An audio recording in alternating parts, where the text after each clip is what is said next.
వివేకంతో కూడిన వైరాగ్యానికి మాత్రమే వాల్యూ ఉంది ప్రపంచంలో. ఖచ్చితంగా మనకి ఒకదానికి అంటిపెట్టుకుని ఒకటి ఉండాలి. చదువు ఉండాలి, సంస్కారంతో కూడిందై ఉండాలి. ధనం ఉండాలి, ధర్మంతో కూడిందై ఉండాలి. ఖచ్చితంగా వైరాగ్యం ఉండాలి, వివేకంతో కూడినదై ఉండాలి. ఇలా ఉన్నప్పుడు మాత్రమే అటువంటి జ్ఞానానికి వాల్యూ ఉంటుంది, అటువంటి చదువుకు విలువ ఉంటుంది, అటువంటి ధనానికి విలువ ఉంటుంది. కొంతమంది విరివిగా సంపాదించి లక్షలు దానం ఇవ్వచ్చు. కొంతమంది కాయ కష్టం చేసి ₹1 ఇవ్వచ్చు. అంబానీ ఇచ్చిన ₹1,00,00,000కి కష్టపడి పల్లెల్లో రైతులు పనిచేసి ఇచ్చిన ₹1 సేమ్ వాల్యూ, ఒకటే పుణ్యఫలం.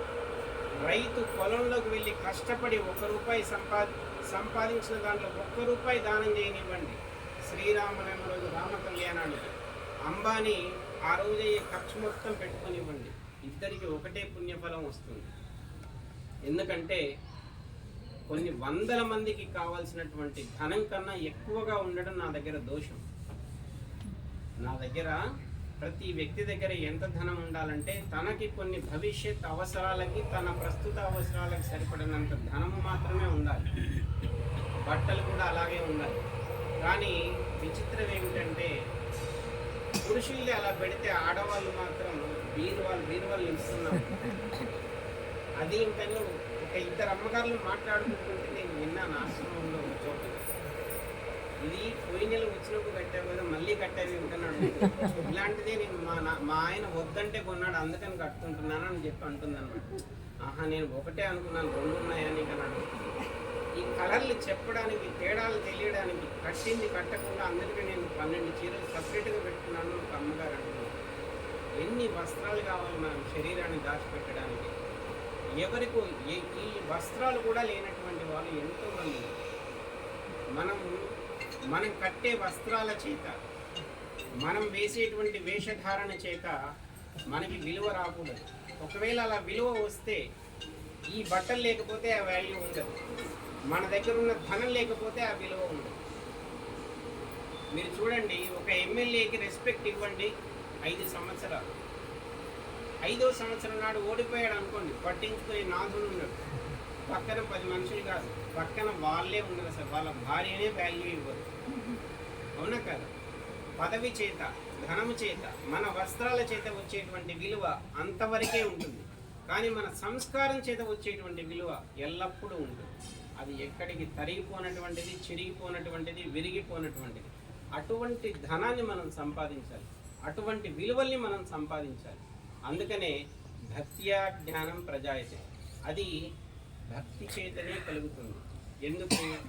పరమాత్ముడు ఉన్నాడు, నాకంటే పైవాడు ఒకడు ఉన్నాడు, వాడి వల్లనే నాకు ఇది కలుగుతుంది. ఖచ్చితంగా పరమాత్ముడి సేవ చేతనే, పరమాత్మ దర్శనం చేతనే నేను ప్రశాంతంగా ఉండగలుగుతున్నాను అనేటువంటి భావన మనకి ఎప్పుడైతే కలుగుతుందో ఆ భక్తిలో నుంచే జ్ఞానం అనేది వస్తుంది. మీరు పిల్లల్ని అడగండి, అమ్మిచ్చింది డబ్బులు అంటారు. మన దగ్గర ఆశ్రమంలో ఉన్న పిల్లలు వాళ్ళ తమ్ముడి బర్త్డేలు, వాళ్ళ నాన్న బర్త్డేలు అయితే గిఫ్ట్లు తీసుకొచ్చారు. అబ్బాయి మీకు ఎక్కడివి డబ్బులు అన్నా?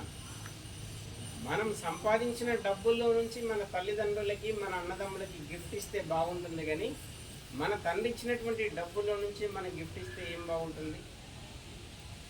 అవునా కదా?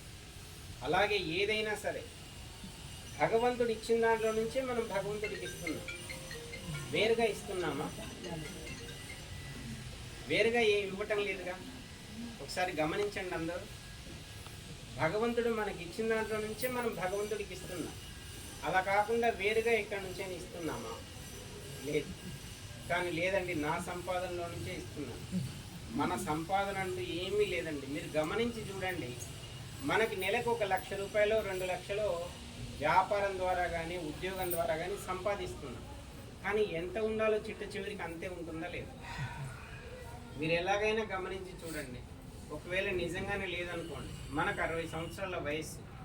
ఈ 60 సంవత్సరాల్లో 20 సంవత్సరాల నుంచి మనం ప్రారంభం చేస్తే 40 సంవత్సరాలు సంపాదించాం. ఈ 40 సంవత్సరాల్లో మన దగ్గర సంవత్సరానికి 10 లక్షల చొప్పున 4 కోట్లు ఉండాలి. మరి ఏది ఉండటం లేదు కదా. మీరు ఎలాగనుకున్నా ఉండవు.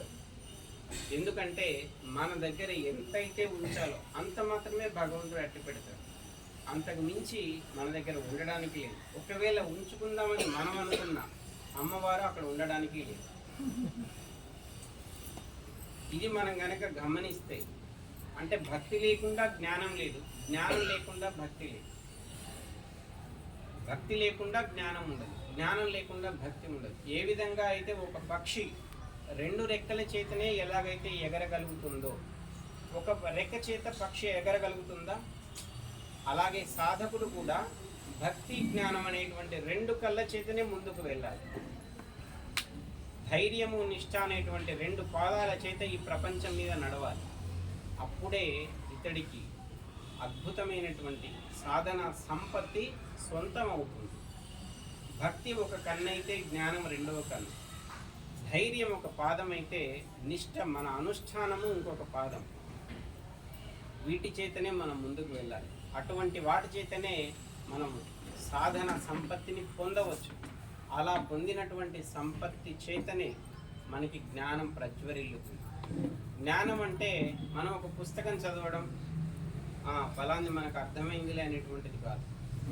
ఏదైతే తెలుసుకున్నామో దాన్ని ఆచరిస్తే అప్పుడు అది విజ్ఞానంగా మారుతుంది. జ్ఞానం అంటే తెలుసుకున్న దాన్ని ఇంత టన్ను తెలుసుకోవడం కన్నా ఇంత ఆచరించడం. ఎంత సింపుల్గా నేర్చుకోవచ్చు అంటే వేదాంతాన్ని చాలా సింపుల్గా నేర్చుకోవచ్చు. ఎలాగంటే మన వలన ఎవరికి కష్టము కలిగించకుండా మనం జీవించడం, మన వలన ఈ ప్రకృతికి ఎలాంటి నష్టం కలగకుండా జీవించడం. ఈ 2 చేస్తే చాలా సులభం. మన వలన ఎవ్వరికీ కూడా మనస వాచ కర్మన కష్టం కలిగించకుండా ఉండటం, మన వలన ఈ ప్రకృతికి నష్టం కలిగించకుండా ఉండటం. ఈ 2 చేస్తే చాలు, మనిషి చాలా ముందుకు వెళ్తాడు. అలా ముందుకు వెళ్ళాలని, అటువంటి శక్తిని భక్తిని ఆ భగవంతుడు మనందరికీ ఇవ్వాలని, సద్గురు పరమాత్మ మనందరికీ అటువంటి జ్ఞానాన్ని వైరాగ్యాన్ని ఇవ్వాలని, మనందరం కూడా ఎల్లవేళలా ఆ భగవంతుని భజిస్తూ, భగవంతుడు సద్గురువులు చెప్పినటువంటి స్తోత్రాలను మననం చేసుకుంటూ పఠిస్తూ, ఒకవేళ అందరికీ చదువు కనుక వస్తే, విద్య కనుక వస్తే, చిన్న విన్నపం, చక్కగా నోటిపైన 2-3 పద్యాలు అట్టు పెట్టుకోండి. 2-3 పద్యాలు మీరు నోటిపైన పెట్టుకోండి. కష్టం వచ్చినప్పుడు ఆ పద్యాన్ని బయటికి తీయండి. మనకు ఆనందం వేస్తుంది. మనకి ఏదైనా కష్టం కలిగిందనుకోండి, ఒక పాట ఎత్తుకోండి. మనకి వెంటనే ఆనందం, మన మనస్సులోకి ఆనందం వెల్లివిరుస్తుంది. ఎందుకంటే ఈ కష్టాలు ఎల్లప్పుడూ ఉండవు, మనం అనుకున్న ఆనందం కూడా ఎల్లప్పుడూ ఉండదు. కాబట్టి ఆ 2-3 పద్యాలు పాడే లోపల మన కష్టం పక్కకి వెళ్ళిపోతుంది. యథావిధిగా సంతోషం అనేది మనతో పాటుగా ఉంటుంది.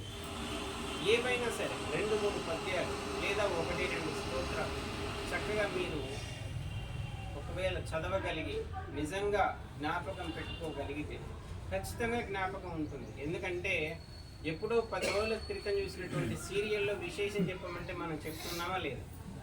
నేను 10 రోజులైంది యాత్రకు పోయి, ఆ రోజు పోయేటప్పుడు ఇది జరిగింది, ఇప్పుడు ఏం జరిగిందని అడుగుతున్నామా లేదు? అలాంటిది ఒక మంచి పద్యం, మంచి స్తోత్రం మన లలాటం పైన పెట్టుకుంటే కష్టం వచ్చినప్పుడు లలాటంలోంచి బుద్ధిలోకి వెళ్తుంది, బుద్ధి మనస్సుకి అందిస్తుంది, ఆ మనస్సు నాలికకు అందిస్తే చక్కగా మనం ఆ పద్యం పాడుకుంటాం, ఆ పాట పాడతాం, హాయిగా వెళ్ళిపోవచ్చు జీవితం అనేది.